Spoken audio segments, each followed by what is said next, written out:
It was supposed to be just another cozy night. You know, the kind where you throw on an old hoodie, pop some popcorn, and let the world fade away behind a favorite movie. Harrison was stretched out beside me, barely keeping his eyes open. Somewhere, between the second and third yawn, he completely knocked out, his breathing deep and steady. I smiled at first, until his phone buzzed on the armrest between us, lighting up the room like a warning flare I couldn't ignore. At first, I hesitated.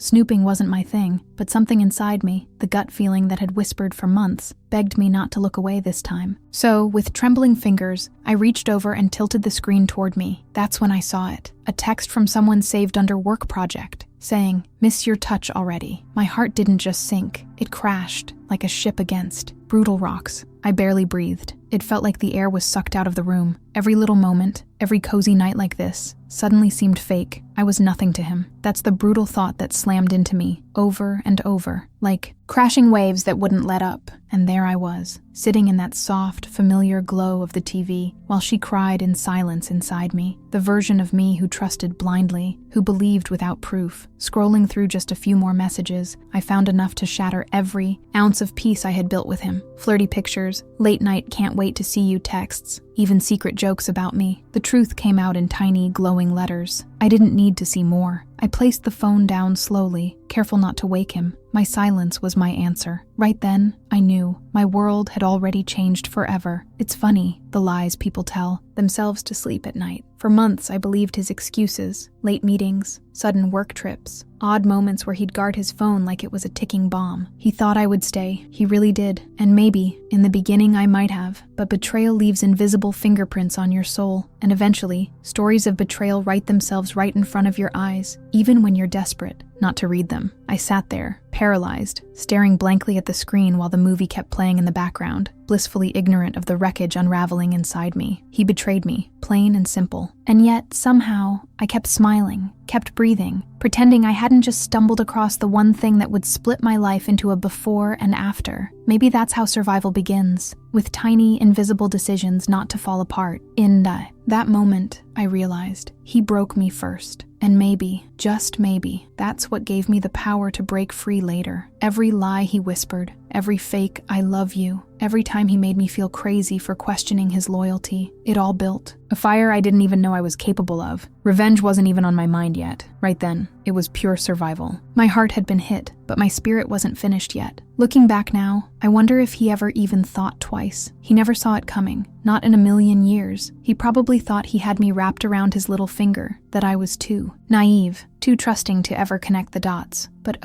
he underestimated the power of a woman betrayed. He underestimated what happens when she finally left, when she stopped crying and started plotting. That night, while he slept soundly beside me, still reeking of whatever lie he'd told earlier, I sat wide awake, crafting the first silent steps of my exit. I found the messages, and they found me. They found the girl who would never be the same again. And trust me, the girl I was about to become. She wasn't someone he was ready to meet, because while he dreamed peacefully, I was wide awake, planning my awakening. And the most beautiful part? She planned it all, without him ever realizing that every lie he told was stacking up, silently, like dominoes he would one day watch collapse.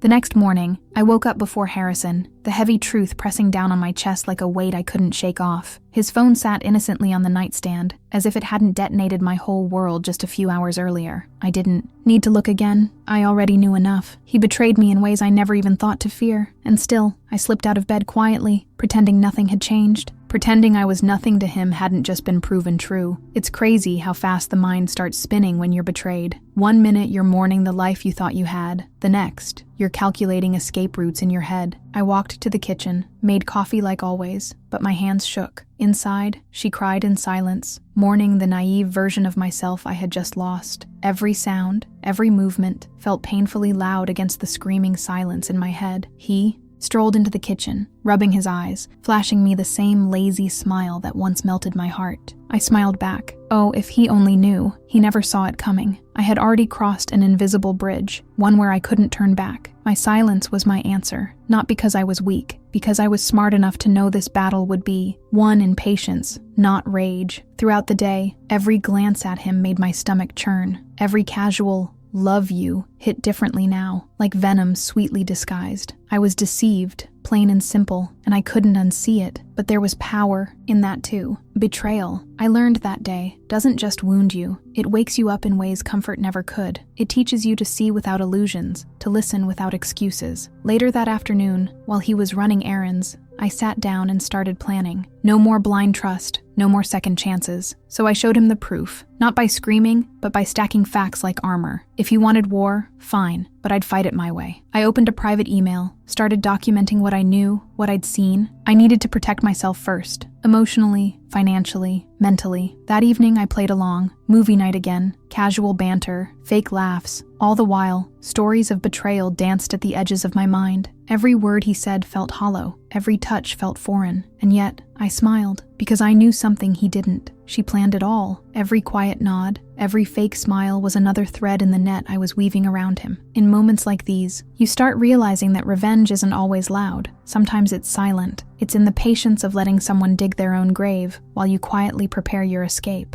She exposed him without him even realizing it yet. It wasn't about making him hurt. It was about setting myself free with dignity, with grace. And trust me, that's the kind of victory they never recover from. That night, after he fell asleep again, I stared at the ceiling for hours, feeling the coldness between us like a canyon. I found the messages, but somehow it felt like they had found me first, found the cracks I had refused to see, the lies I had painted over with hope. I wasn't broken. No, he broke me first, and in doing so, accidentally built a version of me he wouldn't recognize. And even as I lay there, hurting more than I ever thought possible, a small ember of strength started burning deep inside. She finally left wasn't just a possibility anymore. It was inevitable. It wasn't a matter of if. It was a matter of when. And oh, when I left, I wouldn't be looking back, not even for a second, because while he snored peacefully beside me, thinking everything was fine, the clock was already ticking. He just didn't know it yet.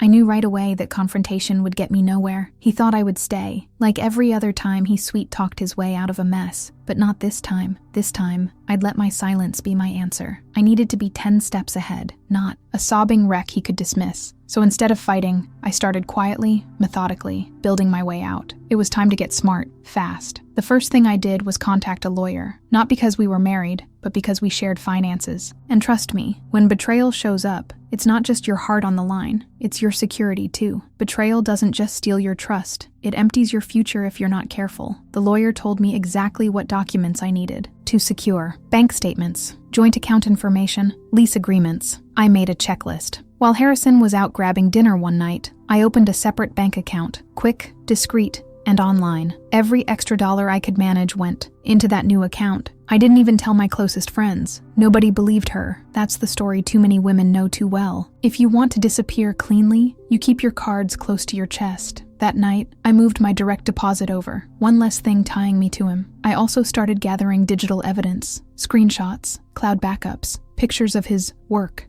trips that didn't quite add up. I found the messages, yes, but now I was collecting a pattern. In betrayal, proof is your currency. It protects you when your heart is too broken to speak. It protects you when he begs her to come back. Spinning lies thicker than smoke. Trust me, always have receipts. There were moments I wanted to scream, to throw his phone at his head, to demand answers he didn't deserve to give. But every time the rage bubbled up, I swallowed it down. I reminded myself, he broke me first. This was just me building a future he couldn't touch. Every day I stayed silent. Every day I played the fool. I was getting stronger. Every little plan I made stitched the pieces of me back together. I started pulling back emotionally too. Not cold enough to be obvious, but enough to reclaim my own mind. I spent more evenings busy with work, stayed later at the gym, scheduled fake coffee dates just to sit alone with my thoughts. Little by little, I was creating distance. Harrison barely noticed. He never saw it coming. That's the thing about people who betray you. They're too busy chasing thrills to notice the storm forming at their feet. Meanwhile, I installed a tracking app on an old iPad we barely used, linked it to his account, set it on silent mode. Every move he made, I knew. And oh, it painted a picture clearer than any argument ever could. Stories of betrayal aren't just soap opera material. They're painfully, mundanely real. They happen in the quiet routines, in the excuses, in the half-hearted love you texts sent between lies. I even started visiting new apartments on my lunch breaks, dreaming of a life where I didn't have to second-guess every word spoken across the dinner table. It wasn't just survival anymore. It was revenge, the kind that comes not from hatred, but from pure, unshakable self-respect. A quiet,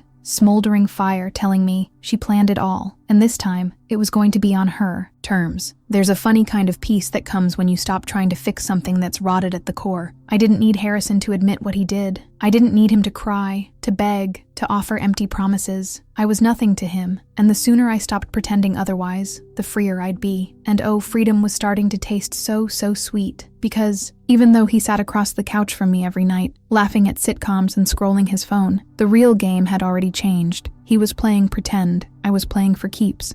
The first time I tracked Harrison's location, I told myself it was just to ease my mind. But oh, the truth came out faster than I could breathe. It wasn't work. It wasn't late meetings. It was a dingy apartment on the other side of town. Always the same address. Tuesdays and Thursdays like clockwork. He thought I would stay, clueless that each notification chipped away the last of my illusions. At first, I tried to justify it. Maybe he was helping a friend. Maybe it wasn't what it looked like. But deep down, my gut, the one I ignored for too long, knew. She cried in silence. That part of me, watching my hopes rot from the inside out. So I dug deeper. Receipts, credit card charges at wine bars and jewelry stores, places he never once took me, places that reeked of stories of betrayal. I decided to follow him one night. Parked 3 cars back, windows cracked just enough to breathe. Watched him laugh outside that apartment building, holding another woman's hand. Her name was Dina. I learned that because I saw it tattooed across the bracelet she wore, the same one I found a receipt for weeks ago. I was deceived, and somehow seeing her smile at him hurt more than any words could. From that night on,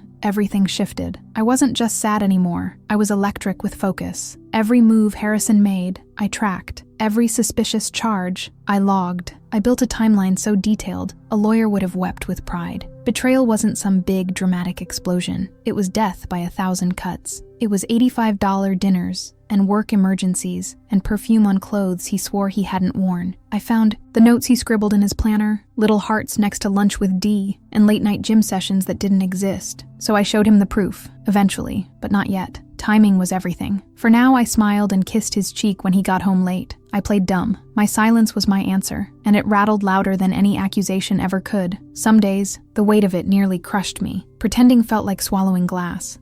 There were nights I curled up in bed after he passed out beside me, clutching my phone like a lifeline, whispering to myself that it would all be worth it. That revenge, when served cold and precise, would heal parts of me even therapy couldn't reach. Meanwhile, Dina lived her blissful lie, unaware that when she was captured, it wouldn't just be Harrison's world shattering, it would be hers, too. I wasn't just documenting him. I was documenting every thread she had tied to him. Pictures, conversations, phone logs. Nobody believed her innocence would last long. Not once the real receipts surfaced. The beautiful part? He kept underestimating me. Every liar thinks they're smarter than the people they betray. Harrison thought he was 2 steps ahead, when really, he was waltzing into a trap I built with nothing but broken dreams and meticulous patience. He never saw it coming. They never do. I realized then, betrayal doesn't just break you, it sharpens you. It strips away every illusion you once held dear, and in its place, it leaves armor. Cold, gleaming armor forged from every tear you wiped away when no one was watching. And trust me, by the time I was done, there would be no room left for apologies, no second chances to buy back the respect he threw away like pocket change.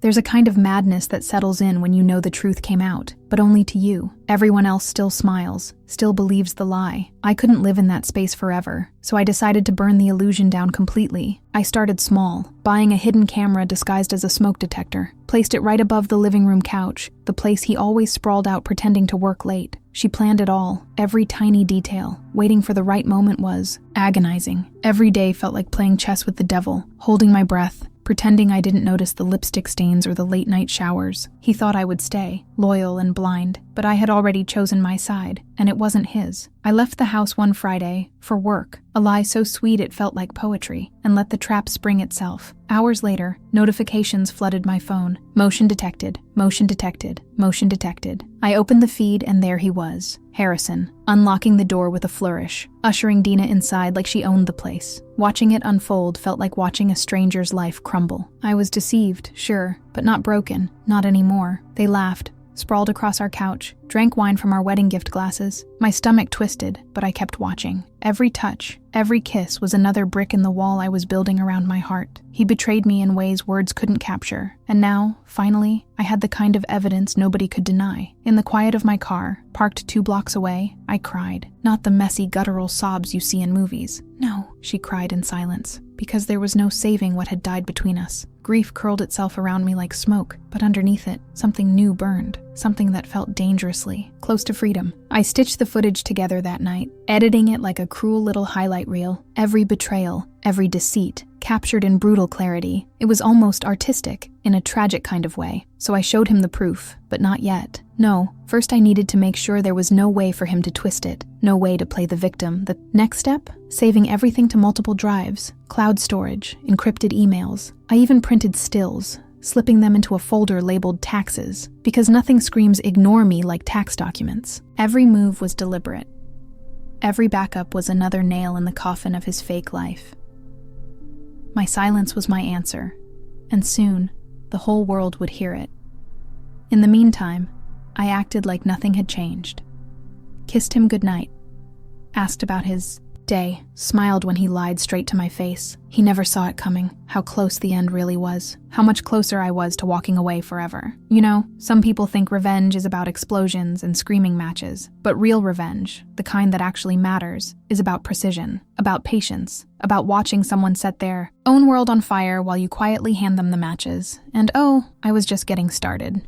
There's a weird calm that settles over you when you know the worst has already happened. No more guessing, no more bargaining with hope. I was nothing to him. That truth no longer hurt. It just was. So when I set the plan in motion, it almost felt like slipping into a perfectly tailored coat. I wasn't scared anymore. I was ready. She planned it all. And trust me, it was a masterpiece. First step, the house deposit. I withdrew every cent we'd saved, money I had contributed to while he splurged on cheap hotels and dinner dates with Dina. My hands didn't even shake as I transferred it all into my private account. It wasn't stealing, it was reclaiming what was always mine. Betrayal might have been his game, but survival was mine. Next came the essentials, my documents, my grandmother's necklace, a few sentimental books. I packed while he was at work, every zipper closed with finality. It's funny, the things you choose when you're building a new life. Stories of betrayal filled my mind with every sweater folded, every box sealed. I wasn't just leaving a house, I was escaping a cage. Then came the big act, staging a fake work trip.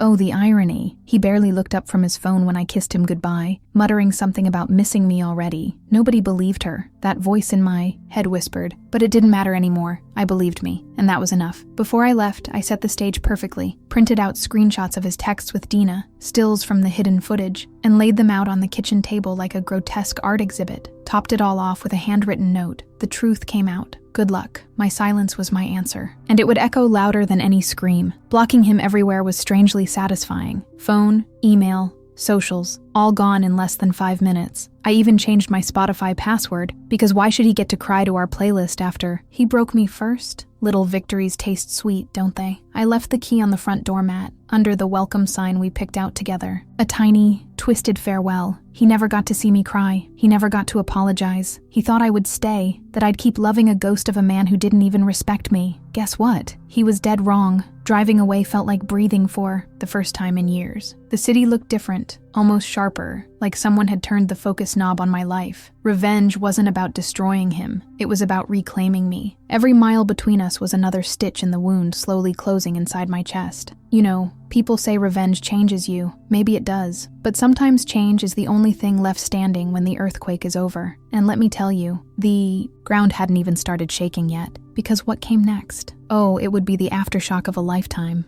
The silence after I left was deafening, and yet oddly peaceful. For the first time in forever, my silence was my answer. No screaming matches, no desperate explanations, just nothing. Harrison must have realized something was wrong the moment. He stepped through that door and found the evidence. But by then, I was already long gone, a ghost he couldn't catch. It didn't take long for the messages to start pouring in. First, confused texts, then frantic voicemails, then full-on paragraphs of blame and self-pity. He begged her to come back. That was the new song he sang. I listened to none of it. I didn't need to. He broke me first, and now he could drown. In the emptiness, he carved out himself. Desperation does funny things to people. Harrison tried everything. Threats, promises, apologies wrapped in half-truths. He never saw it coming. He thought I would crumble without him, like some discarded toy missing its owner. He thought I would stay. Oh, how little he understood me. The girl he betrayed didn't exist anymore. And speaking of betrayal, remember how he thought he could spin his own little story? Yeah, he tried that.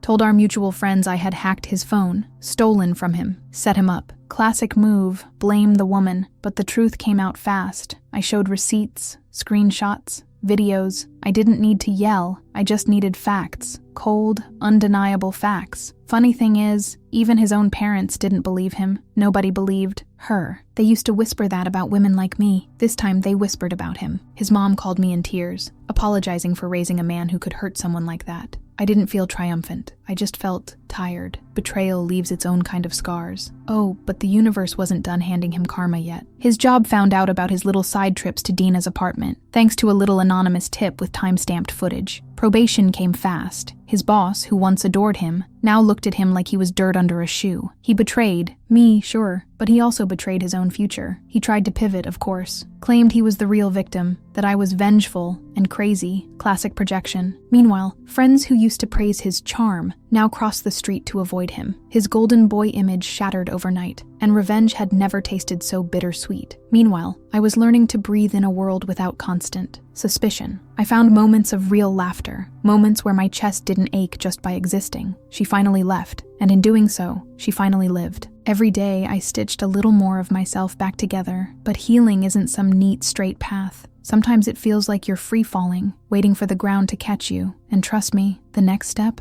it wasn't just about survival. It was about rebuilding from the ashes he left behind.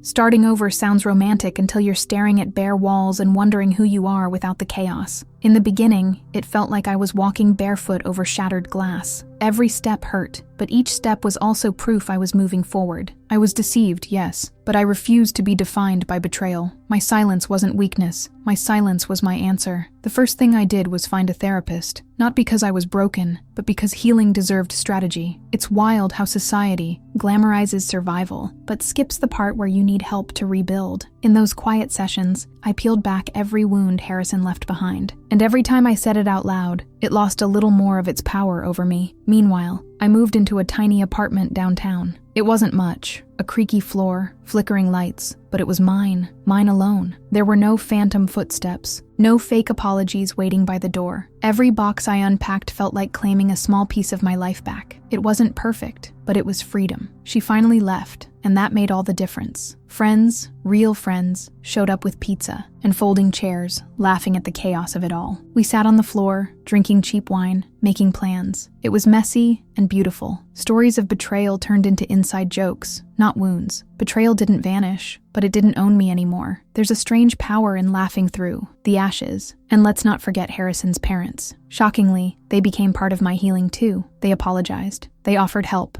Small gestures like dropping off groceries or fixing a leaking faucet. At first, I resisted. Pride's a stubborn thing, but eventually I let them. Not for Harrison's sake, but for my own. Accepting kindness was a part of healing too. He broke me first, but now, I was building something stronger.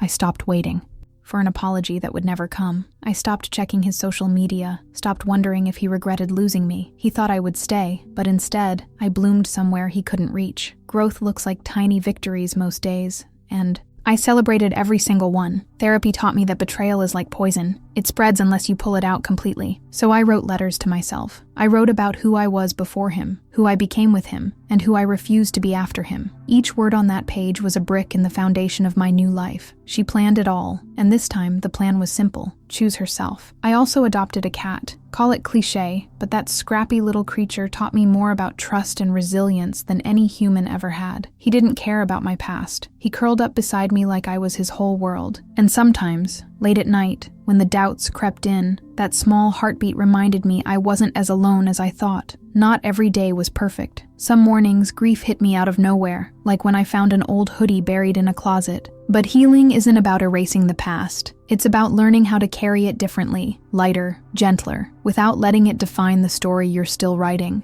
And trust me, the next chapter, it wasn't about running from the past. It was about facing it, with grace, with grit, and with a heart stronger than betrayal ever expected. It's funny, when you imagine closure, you think it'll be this epic showdown, screaming, crying, demanding answers. But real closure? It's way quieter. It's standing there, calm and whole, while the storm rages on without you. He begged her to come back, but my heart had already moved to a place he couldn't follow. The meeting wasn't even my idea. Harrison reached out through a mutual friend, claiming he deserved a chance to explain. Maybe once, I would have jumped. at that, but not anymore. Still, part of me knew this was the final thread to cut. So I agreed. At a public coffee shop, broad daylight, no chance for drama. Strategic, just like the rest of my healing. The moment I saw him, I almost didn't recognize him. The guilt had eaten away at him, hollowed him out. He never saw it coming, but the wreckage he created caught up to him fast. He started talking, apologies spilling out like cheap perfume, excuses dressed up as confessions. But I wasn't there for his redemption story. I was there for mine. I listened. That's it. I didn't interrupt. I didn't argue.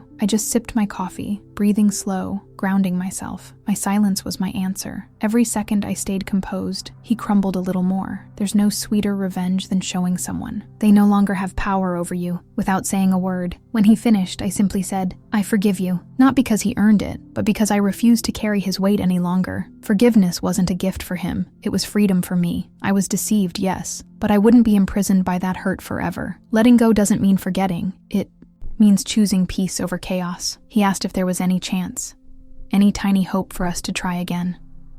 I didn't laugh. I didn't cry. I just smiled sadly and shook my head. He thought I would stay, but staying would have meant betraying myself.